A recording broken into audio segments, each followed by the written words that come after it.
So why would anyone want to do a 30-day sugar detox? I mean, sugar is natural. It's what feeds our brain. I mean, what's going to happen to our brain if we detox sugar for 30 days? Can it survive? So let's dive into this topic. I have some new information I think you'll like, but it revolves around this one term called metabolic flexibility. That is your cell's ability to make this smooth transition between carbs and fat during a fasting state, and then until you eat, and then when you're eating, and then going into a fasting state. How well can you switch fuels? Because when you're eating, sometimes you're living off the glucose, right? The sugar. But then when you fast, okay, that's no longer available. Can your body adapt to burning fat and ketones, which are kind of like little packaged pieces of fat? How smooth and efficient can this transition take place? As well as your cell's ability to utilize fat and carbs or sugar. When you're metabolically inflexible, this transition is very, very dysfunctional. Your ability to burn fat when you go into a fasting state is very difficult. So this does explain what's really behind why people can't seem to lose any weight when they do this fasting. And then also when you exercise, let's say you're going to do some type of endurance type of exercise where you actually need glucose every so often, right? Your body just cannot seem to tap into this fat fuel when you're exercising.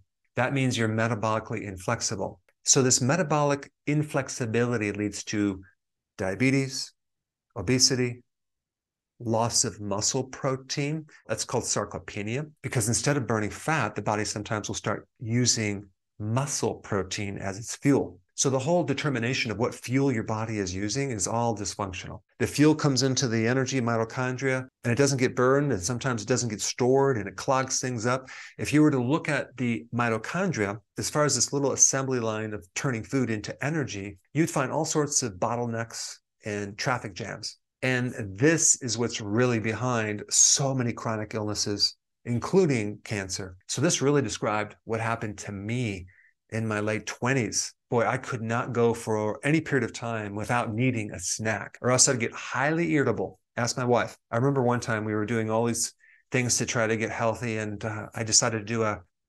colemma. Okay, a colemma. What's a colemma? It's a combination between a colonic and an enema, and it was developed by Bernard Jensen. And in this colon cleansing program, you don't eat any food. You're drinking this mixture of psyllium seed with certain vitamins, with apple juice. And I have never felt worse during that period of time. And when I was fasting for that week, I couldn't tap into my own fat. I was living off a little bit of sugar. I wasn't transitioning to the fat fuel, because if I was, my appetite would go away. I would feel so much better mentally, but I felt so terribly and I was so irritable. It was just miserable. And so when you have metabolic inflexibility, you're going to be grouchy. You're going to have anxiety. You're going to be tired. You're not going to be able to go for a long period of time without eating. And when you try to go on a fast, you're not going to feel good. You're going to feel tired. You're not going to be able to lose much weight. You're not going to have all the benefits that you could if you adapted and you were actually metabolically flexible. What's at the core of this problem is insulin resistance. And insulin is what controls whether you burn fat or not. And so if someone is metabolically inflexible, what's really going on is they have insulin resistance. And so the insulin is pretty high, even in a fasting state. You see this a lot with a diabetic, as well as obesity. With certain obese people, they can have like 3 times as much insulin as someone who doesn't have that problem. And so the consequence of all this extra insulin is that it's the message of don't burn fat, store fat. So the person tries and tries and tries and just can't lose the weight. But there is a way to transition over to create this metabolic flexibility, which really is insulin sensitivity. And there's many benefits for this. Okay, you'll be able to go long periods of time without hunger, without cravings.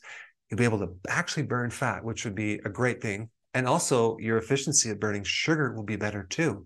The sugar that comes in the mitochondria can finally be burned as well. And so occasionally, if you go off your keto plan and you go on some carbs, your body can burn those fuels. So the ideal situation would be able to build up your body into a state of insulin sensitivity and metabolic flexibility. So I'm going to show you 4 ways to do that. And just so you know, if you did this for 30 days, chances are you would create a huge impact into this problem. Number 1, you eat less frequently.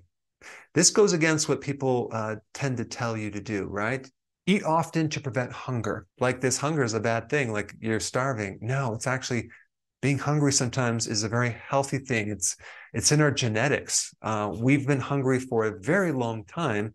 And if we never let our body get hungry because we're constantly feeding it, we develop metabolic inflexibility. Number two, eat fewer carbs. All right, number three, and this may be a new one for you, eat sufficient amount of fat, but don't eat excessive amounts of fat if you are metabolically inflexible. Why? Because not only can you not efficiently burn glucose, you also can't burn fat too well either. That's why you can't lose weight. So why would you want to add so much extra fat to the diet?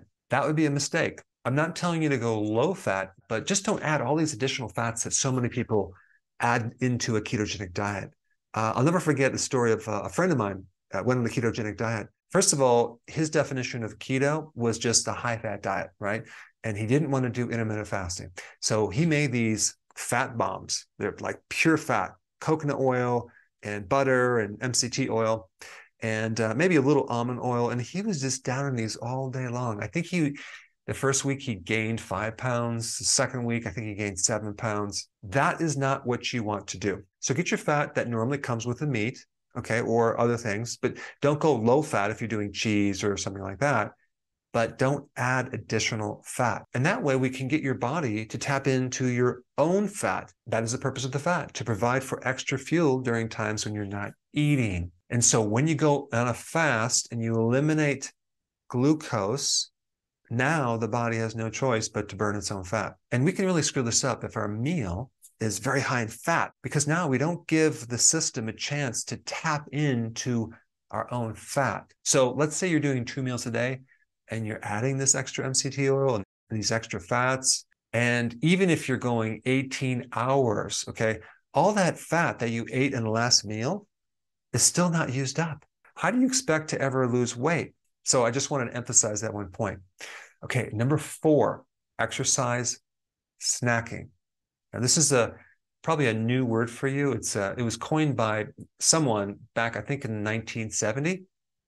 And it's not eating while you're exercising, okay? Exercise snacking is basically short bouts of exercise through the day, like doing this high-intense interval training bout for 5 minutes before you eat, and then walking after you eat. What they found was very interesting. When they compared doing that to like a regular pattern of eating and doing this workout maybe at a standard time during the day, is that when you have these short bursts of exercise throughout the day, that produces way more benefits to your blood sugars, to making insulin more sensitive, as well as to improving your metabolic flexibility better than the old pattern. So I recently mentioned this in a video. Instead of sitting in front of the desk all day, break it up with maybe every hour or every 2 hours, you do a little short exercise. That's going to break up the pattern of sitting all day, being sedentary.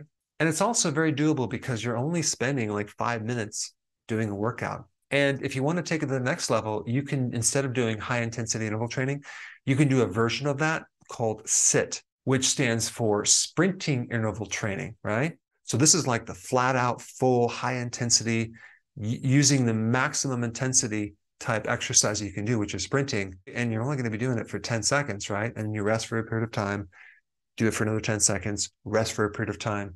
And that produces some serious results. In fact, that's what I'm experimenting right now with. Actually, I'm doing it up a hill.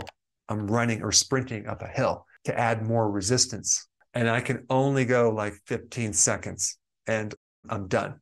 And if you can combine this with intermittent fasting, not overdoing with your fat, within 30 days, you're going to produce some serious results, not just with your weight, for your overall health. Now, because of the censoring and the suppressing of the algorithms on YouTube, it's becoming more difficult to find my content. And there's a lot of content that I cannot put on YouTube, unfortunately. So to make sure you have full access of all my information, go to drberg.com and subscribe to my newsletter by clicking the link down below in the description.